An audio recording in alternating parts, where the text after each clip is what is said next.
Identity is a very complex subject. I mean, if you just look at the simple dictionary definition, it's made up of two parts: uniqueness and sameness. So identity is what makes you the same today as you were yesterday, and it's what makes you unique, what makes you different from another individual.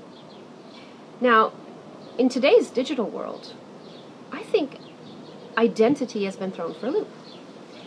I mean, let's think about the early days when identity was much simpler in terms of your identity, how you were recognized. For example, most people probably were only recognized by the name of their village and their first name, or the blacksmith from such and such a village, and that was enough to identify them. After that, we had ID cards, passports, first names, last names, date of birth. And today, well, we have Facebook profile, Twitter profile, LinkedIn profile, and these are all adding layers to our identity. And although that's a very good thing, in that you now have many more channels to express yourself, and of course human beings are complex, we are not linear, unidimensional people, and so it's nice to have the opportunity to be able to add layers to your identity.